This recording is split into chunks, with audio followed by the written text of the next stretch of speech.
ብስራተ ኢትዮጵያ እንደምን ሰንብታችኋል ውድ የዝግጅት ተካፋዮች። ይህ በሳምንት አንድ ጊዜ እሁድ ብስራተ ኢትዮጵያ በሚል ርዕስ የሚቀርብላችሁ መርሃ ግብር ነው። ብስራተ ኢትዮጵያ በስነ ጽሑፍ ላይ ያተኩራል። ስነ ጽሑፍ በአንድ ሀገር በአንድ ወቅት የሚገኝ ትውልድን የታሪክ፣ የባህል፣ የአኗኗር ዘዴንና የስነ ልቦና ሂደትን በሚመለከት ስሜትን የሚያጋራ አንድን ህብረተሰብ ከትናንቱ ዛሬ ከዛሬ ደግሞ ነገ የተሻለ ሆኖ ይገኝ ዘንድ የማስተማሪያ መሳሪያ በመሆን በደራሲና በተደራሲ መሃል የሚገኝ ድልድይ ነው ማለት ይቻላል።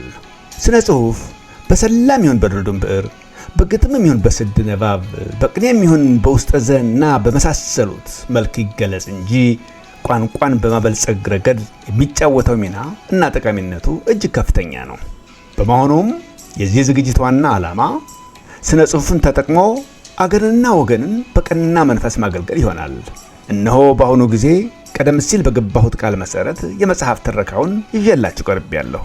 ትረካው የሚያተኩረው የዚህ መርሃ ግብር አዘጋጅና አቅራቢ የደረሳቸው የግል የፈጠራ ስራዎቹ ላይ የተመሰረተ ይሆናል። አዎ፣ በተከታታይ የማቀርብላችሁን ሳምንታዊ ዝግጅት ብትከታተሉ እውቀት ትቀስሙበታላችሁ፣ ትዝናኑበታላችሁ፣ ታተርፉበታላችሁ የሚል ጽኑ እምነት አለኝ። ከእናንተ አልፎ ተርፎም ትርፉን ለወገኖቻችሁ ብታጋሩ ትርፋማ ያደርጋችኋልና ተጠቀሙበት እላለሁ። እግረ መንገዳችሁንም ውዴታችሁን ብታሳዩኝ፣ አስተያየታችሁንም ብትለግሱኝ ደስታውን አልችለውም። በዘመኑ ቋንቋ ኮሜንት፣ ላይክ፣ ሼር እና ሰብስክራይብ እንደማለት ነው። በዚህ መልክ ታሪኩን እየኮመኮምን አብረን እንደምንጓዝ ባለሙሉ ተስፋ ነኝ። ብስራተ ኢትዮጵያ ለሀገራችን ለወገናችንና ለመላው ዓለም ሰላምን ትመኛለች።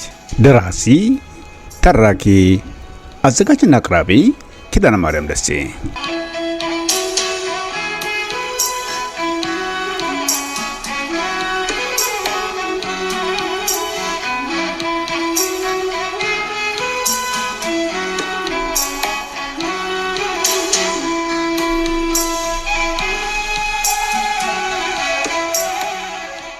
ባለፈው ሳምንት በምዕራፍ 3 ቁጥር 62 እንደተመለከትነው ቤተዘመዱ ደስታቸውን ሲያጣጥሙ መጥፎ አጋጣሚ አጋጥሟቸዋል።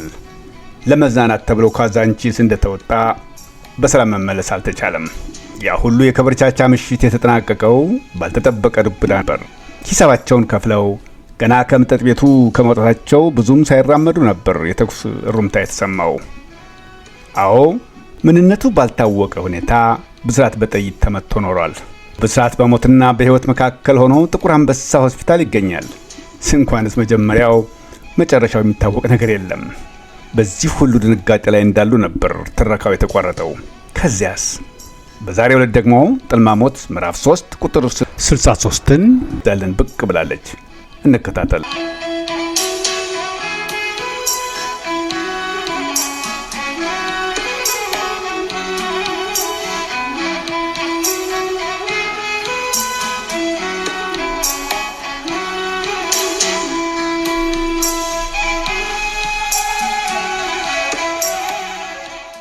ብስራት ጥቁር አንበሳ ሆስፒታል እንደደረሰ ዶክተሮቹ ከፍተኛ ርብርብ ቢያደርጉለትም ስለ መዳን ያለ መዳኑ የወደፊት ዕጣ ፈንታው በእርግጠኛነት መናገር አልቻሉም ነበርና የቤተ ዘመዱ ጭንቀት እንዳለ ነው። በዚያ ላይ ማንም እንዲገባ አልተፈቀደም። ሕይወቱ በመሳሪያ እርዳታ ላይ ነው ያለው። ስርጉትና ቤተሰቦቿ የብስራት ሆስፒታል መግባት አሳስቧቸዋል። ኮሎኔል ይገዙ ምንዳ ብስራት ከእስር ቤት የወጣለትና ቤተሰቦቹን ሲረዳ ምንተፍረታቸውን ደረስ ብለው ከተመለሱ ጊዜ ጀምረው ዳግመኛ ብቅ አላሉም። እርግጥ የሞት ሞታቸውን ከአቶ ስብሐት ባለቤት ጋር ብቅ ብለው ተመልሰዋል። የብስራት ስም በተነሳ ቁጥር ከሰውነታቸው ሙዳ ስጋ ሲነሳ ይታወቃቸዋል። ለዛ የበቁ ዘንድ ምን አይነት ሰይጣን እንዳሳሳታቸው ባሰቡት ቁጥር ይዘገናቸዋል። የአሁኑ የብስራት ሁኔታ ባለፈው ሰራሁት ለሚሉት ኃጢአት ማስተሰሪያ ሊሆንልኝ ይችል ይሆናል በሚል ከቤተ ክርስቲያን ቀጥለው ጥቁር አንበሳ ሆስፒታልን ሳይሳለሙ የዋሉበት ቀን አልነበረም። 2 እና 3 ሰዓት ያህል ያለመሰልቸት ቁጭ ብለው ይመለሳሉ። ብዙዎቹ የሆስፒታል አስታማሚዎች አባት ናቸው ብለው ደምድመዋል። በእርግጥ ብስራት አይሰማም አይለማም። ኮሎኔልም አላጡትም። ለሰው ብዬ የምሰራው አይደለም ሲሉ አፋቸውን ሞልተው ይናገራሉ። የአሽሟጣጮችን አፍም አስይዘውበታል። ከሁሉም በላይ የሚገርመው ብስራት ላይበላውና ላይጠጣው በየዕለቱ ሳይጓደል ቢያንስ በቀን 1 ጊዜ ምግብ ተዘጋጅቶ ሆስፒታል እንዲደርስለት ለቤተሰባቸው ጥብቅ ትዕዛዝ መስጠታቸው ነበር። እየተከናወነም ነው። ይህም ብቻ አልነበረም። ያለማንም ረዳት በአድራሽነት የተመደበው አንድ ሰው ነበር፣ ስርጉት። አባትየው አንዳንድ ጊዜ ስርጉት ሥራ ያለባት የቢሮ ሠራተኛ ከነመሆኗም የዘነጉት ይመስላሉ። ደግነቱ በመካከላቸው ያለው የአባትና ልጅ ወጉ እንደተጠበቀ ነበርና ግንኙነታቸውን አላሻከረውም። በአቤት ወዴት እየተፈጸመ ነው። አልፎ አልፎ ከአባቷ የሚሰነዘረው አስተያየት ፍርደ ገምድል ሲመስልባት ያመልጣትና ሁሉ የማይታወቅ ማልጎምጎም ካሳየች አይተው እንዳላዩ ያለፏትም። ለሰራሽው ምድራዊ ግፍና በደል ሰማያዊ ምሕረት ታገኝ ዘንድ ነው ጥረቴ። አንቺም እንዳንዳንዱ አልኩባይ ሁሉ ሌላ ስውር ነገር አስቤ መስሎሽ ከሆነ ተሳስተሻል። ፈጽሞ ለልብሽ አትስጪው። እኔው በጊዜ ቁርጥሽ ልንገርሽ፣ ካሁን በኋላ ብስራትን ደጅ ጠንተሽ የምታገኘው ባጣቆጅኛ አይሆንልሽም። ምን በወጣውና እንኳን እስከ አንቺ ከእንደኔ አይነቱ ዜጋ ይቀላቀላል፣ ግፍ አይሆንም ሲሉ ቅስም ሰባሪ ንግግር ሰንዝረውባታል። ስርጉት የአባቷ አያያዝ አላማራትም። አንዳንዴ ቁጭ ብላ ስታስበው በተለይ ከዘላለም ጋር በመሆን በብስራት ላይ የወጠኑትና ያውጠነጠኑት ሴራ ከሴራነቱ አልፎ በራሷ ሕይወት ሳይቀር የተጫወተችው አፍራሽ ሚና መነሻው ያለ ጥርጥር የዛ ግፍ መሆን አለበት ወደሚለው ድምዳሜ ተጠቃላ ገብታለች። ስታስበው ይዘገንናት ይዘዋል። ብስራት ከተኛበት የሆስፒታል አልጋ ግርጌ ተደፍታ ስቅስቅ ብላ አልቅሳ ማልወጣለች ብያላት ከተቸገረች ሰነባብታለች። እንደ ድንገት በመሃሉ ቀስቀስ ካለ አይኖቹን ፈልጋ ከአይኖቹ ጋር ታገናኛቸውና ዘልቀው ውስጧን የሚያነቧት እየመሰላት መልሳ በእንባ ትታጠባለች። እንደዛ ብሎ ሲወጣላት ትንሽ ቀለል ያላት ይመስላታል። ለዚህም ነበር ዘጌት ብላ መሄድና ዘጌት ብላ በመውጣት ብቻውን ማግኘት የምትፈልግበት ምክንያት። ወደ ሱስነት ተለውጦባታል። ማንም የሚያውቅላት ግን አልነበረም። አባትና ልጁ ከብስራት ቀጥሎ አይኑን ማየት የሚፈሩት ሙላትን ነበር። የሙላት አቋም ቢሆን ግልጽ ነበር። በዚህ ዓለም ላይ በአንድ ቁጥር የምጠላው ቢባል ስርጉትንና ቤተሰቦቿን የአንደኝነት ደረጃ እንደማይነፍጋቸው። እርግጥነት ዘላለምን ባለማስቀደሙም ትዝብት መፍራቱ አይቀርም። ሁሉም ሆድ ለሆድ ይተዋወቃሉ። ደግነቱ መንገዱ ሳይቀር ችግራቸውን ያወቀላቸው ይመስላል። እንደ ድንገትም ቢሆን አገናኝቷቸው አያውቅም። ከሁሉም በኩል ቢሆን ጥንቃቄው አለ ማለት ይቻላል። አንዱ ባያይ አንደኛው ቀድሞ ያያል። ስለዚህም ያየው ክፍል መንገድ ያሳብራል። መንገድ ቢያጣ ሱቅ ከጠፋም ግድግዳ አካባቢ፣ ያለዛም ዕድሜ በየስልኩ ሆነ መብራት እንጨት ተለጣፊ ማስታወቂያ የሚነበብ አያጣም። ራሱን ገላግሎ ሌላውንም ይገላግላል። እውነትም ከባለጌ ፍቅር የጨዋ ጥብ ይሻላል የሚለውን አባባል በትክክል አስመስክረውበታል ማለት ይቻላል። ምን ያደርጋል፣ ግራ ቀኙ ይፈሩት የነበረው ጉድ አይኑን አፍጥጦ መጣ። ሮጠው የማያመልጡበት ሸሽተው የማይሸሹበት ነገር አጋጠማቸው። በጸጋ ተቀብለው በጸጋ እያስተናገዱት ነው። ደረጃ በደረጃ ከምልክት ሰላምታ ወደ ቃላት፣ ከቃላት መተሳሰብን ወደሚያመለክት አይነት ከፍ ብሏል። ዕድሜ ለብስራት ሆስፒታል መግባት፣ በተለይም ለኮሎኔልና ለሙላት።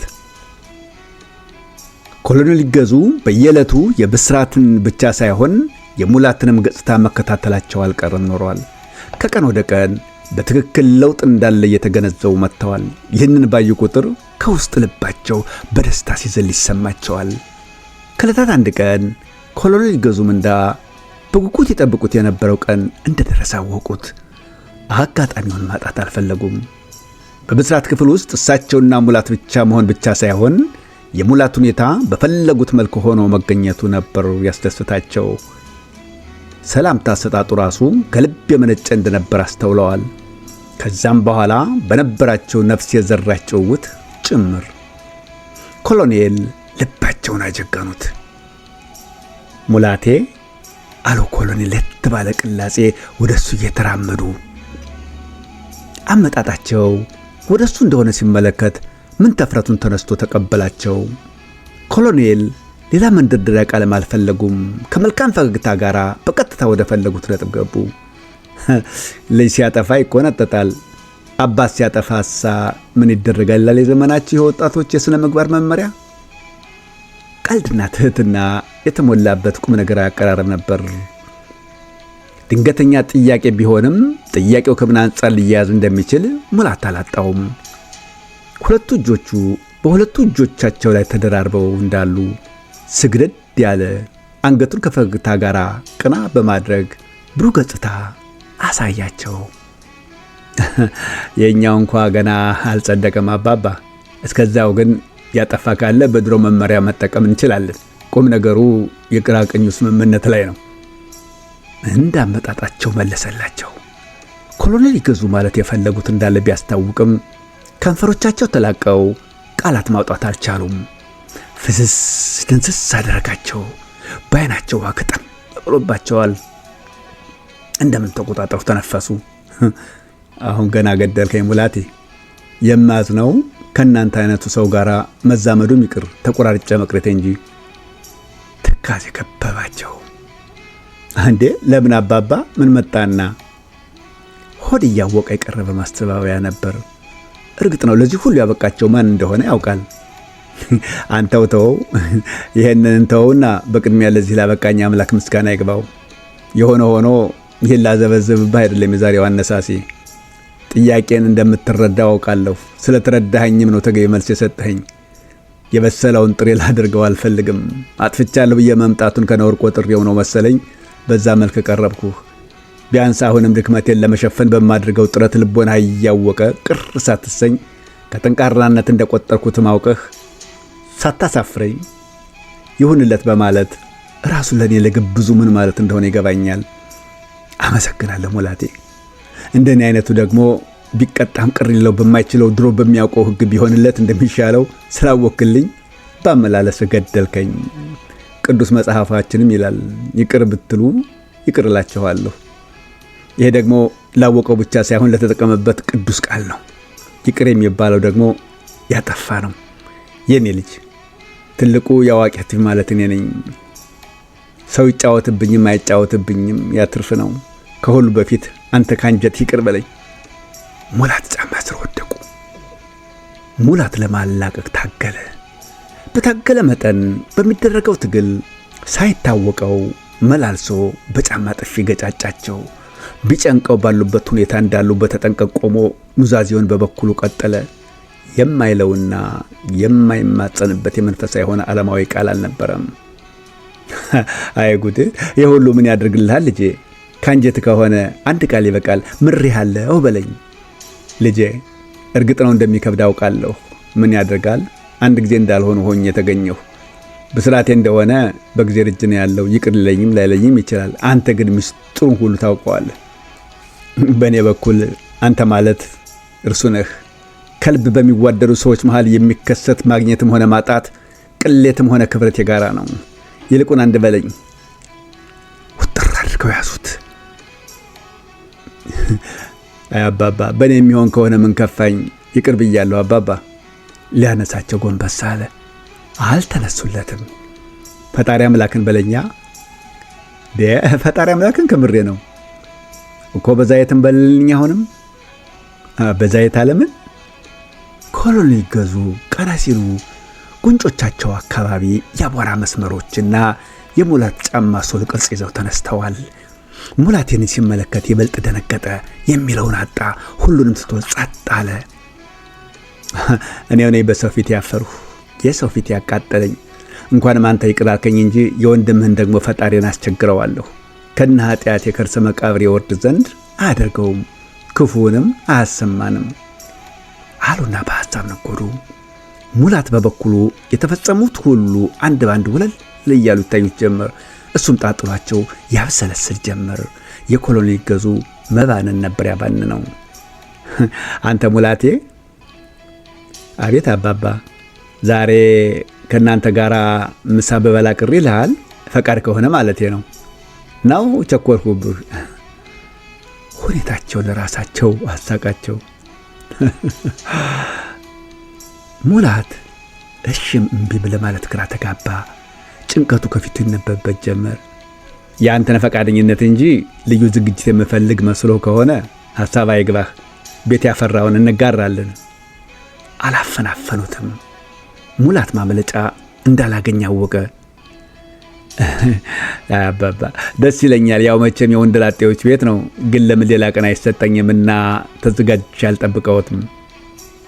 የመጨረሻ ንግግሩ ሳይታስብ የተጨመረ ነበር። ቅርበታችንን እንደ ሰሞኑ ካራከው ይቻላል። እንደ ድሯችን ሆነናል የምንል ከሆነ ግን ቀነቀጥረው ቦታ አይኖረውም። ቅር እንዳላቸው ተነበበባቸው። እሺ ተቀብያለሁ አለ ፈጥኖ። የውዴታ ግዴታ እንደሆነበት ያስታውቅበታል። ኮሎኔል የሙላትን ሰዓት መመልከት እንደተመለከቱ የራሳቸውንም አዩ። መግቢያ ሆነላቸው። ምንም ያህል አልቀረውም እኮ ተዳርሷል። የግድ የተደነገገን ሰዓት መጠበቅ ላይኖርብን ይችላል። እስከሚገባይ ድረስ የምግብ ፍላጎታችን ከሰዓቱ ይልቅ ሆዳችን ቢነግረን ያምርበታል። አሁኑን እንውጣ ማለታቸው እንደሆነ ግልጽ ነበር። ደስታውን አልቻሉትም። ይቻላል አለ ሙላት በፈገግታ ታጅቦ። ፈገግ ያሰኘው አፋጦ ያዡ ተጋባዡ የመሆኑ ጉዳይ ነበር። እንደ አጋጣሚ ሆኖ ኮሎኔል የመጡት በታክሲ ስለነበር በሙላት መኪና ተያይዘው ወደ እነ ሙላት ቤት ተፈተለኩ። በጉዞ ላይ እንዳሉ አንድ አመች ቦታ ሲደርሱ የኮሎኔል አይኖች በመኪናው መስኮት አሻግረው ግራ ቀኝ ይቃብዙ ጀመር። ይቅርታ ሙላቴ፣ አንድ ጊዜ መኪናውን ታቆማት። የረሱት ነገር አስታውሰው ና እስኪ አንድ ጊዜ ያን ወዳጅን እግረ መንገዴን አናግሬው ልለፍ። ናማ ውረድ፣ ከአንተም ጋር ቢሆን አስታውቀሃለሁ። ቀድመው ወረዱ። ሙላት መኪናውን ከመንገድ ዳር ወጣ አድርጎ አቁሞ ተከተላቸው። ጥቂት እንደተራመዱ ወዳልታሰበ ቦታ በማምራት ከአንደኛው ቤት ቀድመውት ዘዋሉ። ለኳንዳ ቤት ነበር። ሻሽ መሰለ ጮማ ስጋ በብልት ተሰቅሎ ከሩቅ ያስጎመጃል። ሙላት ሐሳባቸው ገባው። ቅሬታውን ከቃላት ይልቅ እግሮቹ ገለጹት። ወደፊትም ወደ ኋላም ሳይል ከሁለት በተከፈለ ልብ ተነዋሎ ቆሞ ቀረ። ኮሎኔል ዘወር ሲሉ ሙላት አጠገባቸው የለም። እርግጥ በቅርብ ርቀት ያለ በመሆኑ ሁኔታውን እንደተመለከቱ ምክንያቱን አላጡትም። እንደተጫወቱበት ብቻም ሳይሆን በአንድ ቀን ለሁሉም ነገር ጥድፍድፍ እንዳሉበት ያውቃሉ። አልፈረዱበትም። ሙላቴ በልማት ቀልድ፣ ይልቁን ራመድ በልና ይህንን መከረኛ ሆዳችንን አንድ እንበለው። ባይሆን ምግቡ ላይ ብቻም ሳይሆን ክፍያውም ላይ ቢሆን እንተጋገዛለን በማለት ቀላለዱ። ምንም ማድረግ አልቻለም። ተከትሏቸው ገባ። እንደዛ ከሆነ ቢያንስ ሂሳቡን መክፈል አለብኝ ስላሰበና የከፋው ሳይሆን ደስተኛ ጋባዥ መሆኑን ለማሳየት ባስተያየት ጭምር ይሳተፍ ጀመር። ሙላቴ ከሆድ የበለጠ ዘመዴት ይገኛል ብለህ ነው?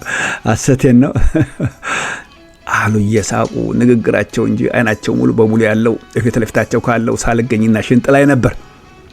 እውነት ነው አባባ፣ የሆነ ነገር ሆድ ይቆርጣል ተብሎ የለ ጥንቱን። ጨዋታቸውን አደራላቸው። ኮሎኔል የሙላትን ስምምነት ጠይቀው ብዙም አልተከራከሩም። ከፍለው ወደ መኪናቸው አመሩ። ክፍያውን ለመፈጸም ግን በሁለቱ መሃል በእኔ ልክፈል የተደረገው ትግል እንዲህ ዋዛ አልነበረም። በስንት ሙግት እሳቸው አሸንፈዋል። ምን የመሰለ ሽንጥ ነው! ከጣራ ተነስቶ ወለሉ ሊነካ ምንም ያህል አልቀረውም። እንዳለ ብልቱን ነበር ያስወረዱት። ስጋ ብሎ ዝም ነው። ይህ ሁሉ ታዲያ ምን ያደርጋል አባባ? የሉን ታነጋገር ነበር። ዛሬ ልጆች አሁን ይሄ ብዙ ሆነና ነው ሲፈጥራችሁ ቆሸላሞች ናችሁ። ይሄኔ ከወደሃው ቢሏችሁ በጀሪካን ቀርቦ በበርሜል ባማራችሁ። በቀልድ መልክ ሙላት ዘወር ብለው አዩት። የዚህ ሰው እንዳልሆነ ሁለቱም ይተዋወቃሉ። ምን ይደረግ ብለው ነው አባባ? ከጥንት ሲያዝ የመጣ ስሪት እኮ ነው። ዓለማዊው የጨዋ ልጅና አትክልት ከወደሃው ነው ሲል፣ መንፈሳዊ ደግሞ ወይኔ ያስተፈስህ ልበሰብ ይላል። ምን አጠፋን? ኮሎኔል ይገዙ ከአንጀታቸው ከተበለው ሳቁ። ገባኝ የሆነው ነው። ጥያቄውን በማስታወሻ ይዤልሃለሁ። እሱንም እንዳትረሳ ለማለት አይደል ሙላቴ? ምን አድርጋለሁ መቼስ በስንት ጊዜ የተገኘው ሰው እንዲሁ በቀላሉ እገላገላለሁና ነው። ለዛውም ዘግይቼ ጋብዙ በማለት በለጠፍ ገብቼ እንጂ ልጋብዝ ብዬ ብነሳ ኖሮማ ምድረ ወንደላጤ ሱሬን ባያሸጤ በጎ። እየተቀላለዱ ወደፊት ተጓዙ። ኮሎኔልና ሙላት በደህናው ጊዜ ስንትና ስንት ተቀላልደዋል። በተለይ የሙላትን ጨዋታና ለዛ ይወዱለታል፣ ናፍቀውታል። በደፈናው አስተያየት ሰጥተው ማለፍ ፈለጉ። ታውቃለህ ሙላቴ፣ ጨዋታ ሰዎችን የሚያገባባው ይዘቱ እንዳይመስልህ ያንጀት ስለሆነም አይደለም። አንድ ውጫዊ ሳይሆን ውስጣዊ ነገር አለው። ምስጢር ልበለው ይሆን? ያን ደግሞ የሚካኑትና የሚታደሉት እጅግ በጣም ጥቂት ሰዎች ብቻ ናቸው። የሚያስደስተውም የሚጥመውም ቃላት በቃላት ተሰካክቶ ሐሳብ ለሐሳብ መለዋወጡ ብቻ እንዳይመስልህ። እንደዛ ከሆነ ቋንቋ መግባቢያ ነው የሚለውን ተራ ትርጓሜ ብቻ ይዞ የሚገኝም የሚጓዝም ይሆናል። ያ ማለት ደግሞ ግልብ የሆነ ንግግር ሆኖ ይቀራል ማለት ነው። ይገርምሃል፣ ቋንቋና ወጥ ምስስልነት አላቸው። ወጥ የሚጥመው ለወጥ የሚሆነው ነገር ተሟልቶ መገኘቱ ሳይሆን ባለሙያውን ያገኘለት ነው። ለዚህ ምን ይመስለኛል አባቶች የተረቱ እህሉ አንድ ሴቷ 12 የሚሉት። ልጅ ሙት በትምህርትም ቢሆን የዚህ አይነቱ ታድሎ ያላቸው ልጆች ይመስሉኛል ውለው አድረው የቀለም ቀንድ የሀገርና የወገን ኩራት ለመሆን የሚበቁት። በአሁኑ ጊዜ ከልጆቻችን ያጣነው ይህን ይመስለኛል። ካንተ የመወደድኩልህ ቢኖር ይህንኑ ነው። ቆይ አቁም፣ እንደዚህ አቁም ሙላቴ። ጨዋታቸውን አቋረጡ። ምን ነው በደህና አላቸው ደንገጥ ብሎ መኪናውን እያቀዘቀዘ። አይ ደህና ግን አሁን እንደው የምርህን ነው ዝም ብለህ ወደፊት የምትረግጠው? እውነቱን ነው ብዬ ጥርግ ብል ምን ያህል እንደ በሆድህ እንደምትረግምኝ ያጣሁትና ነው። ያንን አየኸው? ከነሱ በስተቀኝ ያለውን ቤት አሳዩት። የመጠጥ ግሮሰሪ ነበር። ሙላት ትዝ ሲለው በሳቅ ፈነዳ። አስተያየት ከመስጠት ተቆጠበ። ያልተያዘ ግልግል ያውቃል አሉ። በልማ ወረዳ አንተው።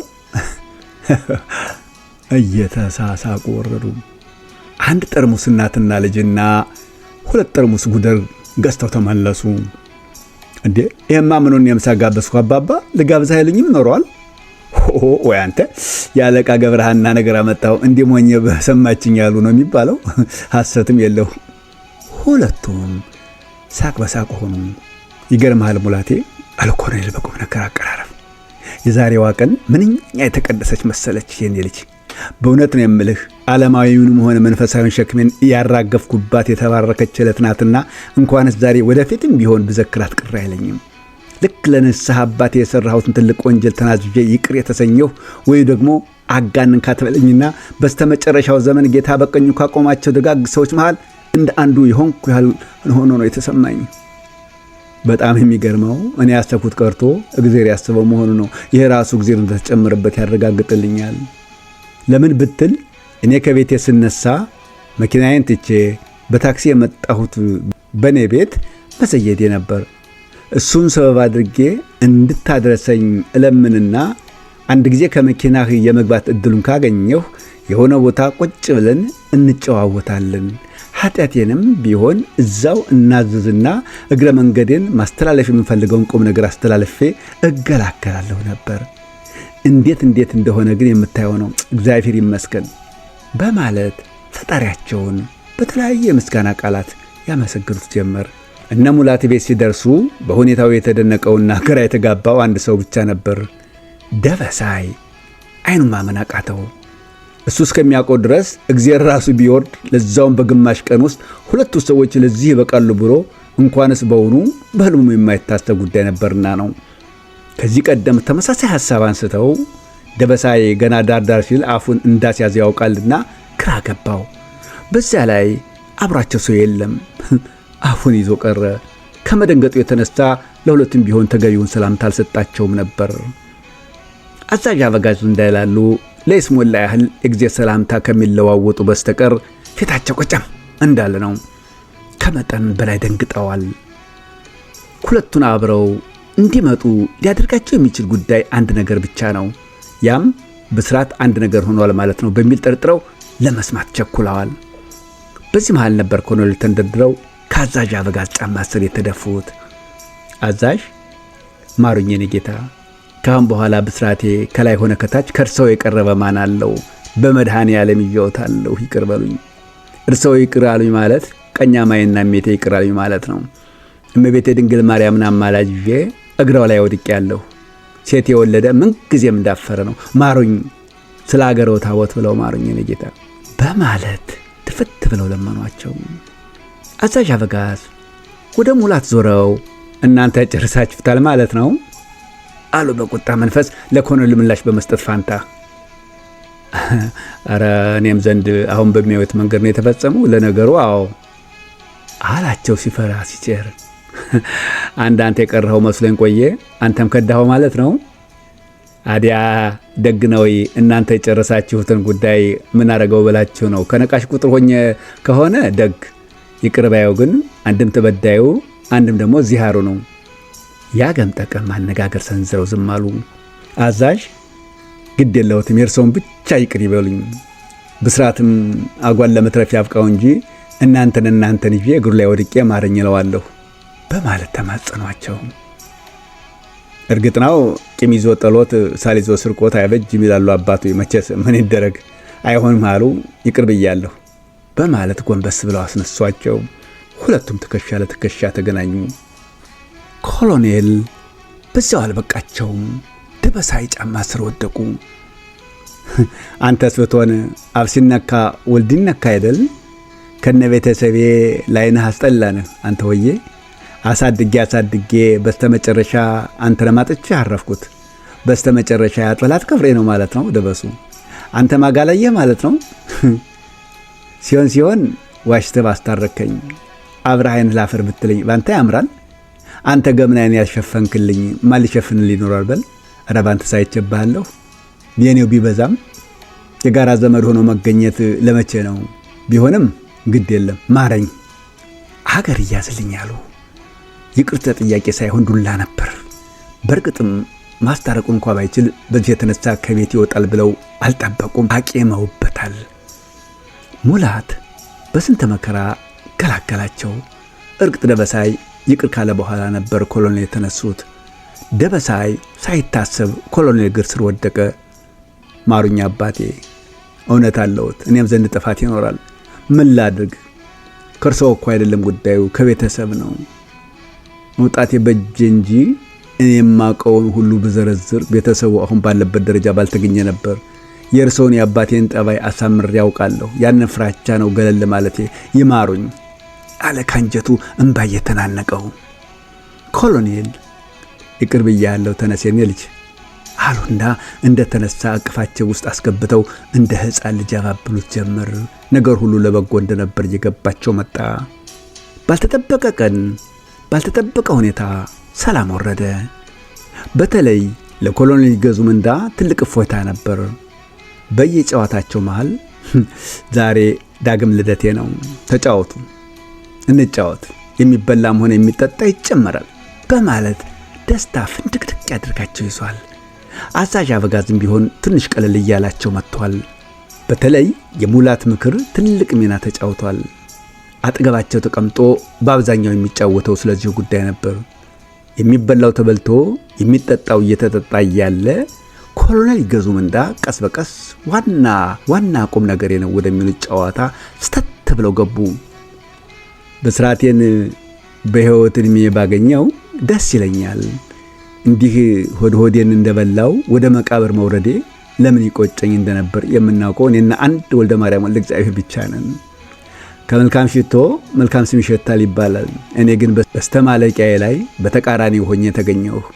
ዕድሜ ልኬን ጊዜን ጉልበቴና እውቀቴን ላገር ለወገኔ ስገብር የኖርኩት ልፋቴ ሁሉ ገደል ሲገባ በዓይኔ በብረቱ ለማየት ተገደልኩ።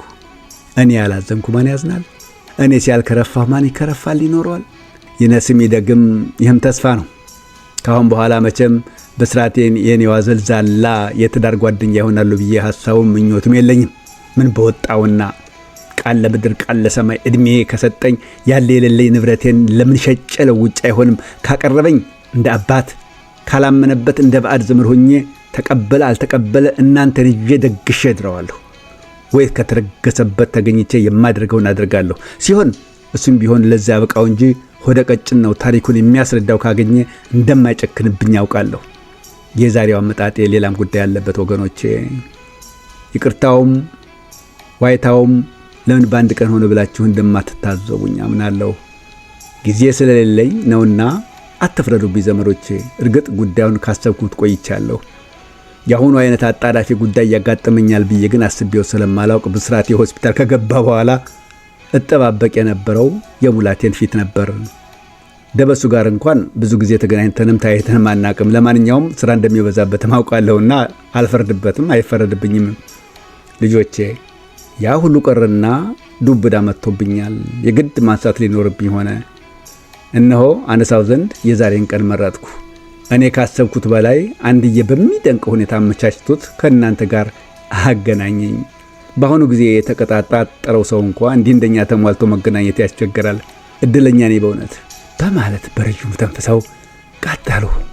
ይኸውላችሁ መንግሥት በረሳኝ በስንት ዘመኑ ለእኔና ለመሰሎቼ ዳግም ጥሪ አቅርቦናል። አገራችን የምትገኝበትን ሁኔታ ሁላችሁም ታውቃላችሁ። ወደ ሰሜን ዝመቱ ነው ነገሩ። ጠላቶች ናቸው የሚላቸው ክፍሎች አሁን አፍንጫው ስር ከደረሱ በኋላ ምን እንድናደርግለትና ምን ፍጠሩ እንደሚልን አላቅም፣ አልገባኝም። በሞተ ከዳና በማሟያነት ሊያስገባኝ ፈልጎ ከሆነ አላቅም። የመንግስትን ነገር አይና መልሼ ደግሞ የአገሬና የወገኔን ጉዳይ ሳይ ጠጉር ይቆማል። በዛ ላይ ደግሞ በስተመጨረሻ ፈሪ ተብዬ ከመሰል ጓዶቼ ተነጥዬ መቅረቱንም አልፈለግኩትም። በብስራቴ ያበላሽው ስሜ ይበቃኛል። የሆነ ሆኖ ከፋም ለማም ነገር ዓለሙን ሁሉ አስተንትኜ የእናት አገር ጥሪውን ተቀብየዋለሁ። ለንቅናቄ የቀረኝ ጊዜ ከ15 ቀን አይበልጥም። ካሁን በኋላ ሽሞት ብሞትም አይቆጨኝም። ብስራቴ በሰላም ለቤቱ ካበቃው ከእናንተ ቃል እንደማያወጣ አውቃለሁ። አድራ በሰማይ አድራ በምድር ወደ ዘላለማዊ ሰማያዊ ቤት ሄጄ ቢሆን ለሚጠብቀኝ ቤት ጥሩነትና መጥፎነት ወሳኙ እናንተ ናችሁ። እርግጠኛ ነኝ ካሁን ቀደም እንዲህ እንዳሁኑ ፈጣሪን የሚያስቀይም ሆነ የሚያስጠይቅ አበሳ እንደሌለብኝ። ሁሉም ነገር በእናንተ ላይ ጥየዋለሁ። እስኪ ይሁን አሉና በታከተ መንፈስ ንግግራቸውን ቀጠሉ። ታዲያ ይህንን ዜና ከሰማሁ ጀምሮ ሰውነቴን አልጠዳውም። ከራሴ ጋር አውጥቻ አውርጄ አንድ ውሳኔ ላይ ደርሻለሁ። ስለዚህም ይህን ውሳኔን ትቀበሉኝ ዘንድ ሦስቱን ሥላሴዎች አማላች ይዤባችኋለሁ። ከመቀመጫቸው ተነሱ። አዛዥ እባክዎን ያግዙኝ። ወደ አዛዥ ፊታቸውን ዞሮ ተማጽነው ቀጠሉ። አንደኛ የዘንድሮን የመንግሥት ሠራተኛ ደሞዝ ሁላችንም የምናውቀው ነው። ከዕለት ጉርስ አያልፍም፣ ያውም ከጠቀመው። በዛ ላይ ወንድማችሁ ሆስፒታል ነው። ሌላው ቢቀር ስንቅ ማመላለስ አለ፣ ሌላም አለ። በደንባሪ በቅሎ ቃጭል ተጨምሮ ተብሏል። ሙላቴ ባለቃ የተነሳ ገና ስራ አልጀመርክም። ያንተ ጉዳይ በንጠልጥል ላይ ያለ ጉዳይ ነው። የግድ መፍትሄ መፈለግ አለበት። አባቶች ሲተርቱ ያለውን የወረወረ ፈሪ አይባልም ይላሉ። በእኔ በኩል አውጥቼ አውርጄ አንድ ነገር አስተዋጽኦ ማድረግ እንዳለብኝ ውስጤ ባዘዘኝ መሰረት ሊያግዛችሁ ይችል ይሆናል ብዬ ያሰብኩትን አንዱን ቤት አስረክቢያችሁ ልሄድ ፈልጌያለሁ። ሁላችሁም እንደምታውቁት አሰራሩ ድሮውንም ቢሆን ለኪራይ ነበር። ደግነቱ ኪራይ ቀመስ ያለ መሆኑ ረድቶት ከመወረስ ተርፈዋል። ግቡበት ስላችሁ በቤት ጠባቂነት አድርጋችሁ እንዳትወስዱት፣ እስከ ሁልጊዜውም ነው። እርግጥ ስሙን በብስራት ያድርጌዋለሁ፣ በጽሑፍ በሕግ የጸደቀና የባለቤትነቱ ቅጽ ተሞልቶ መብቱ የተጠበቀ ሆኗል።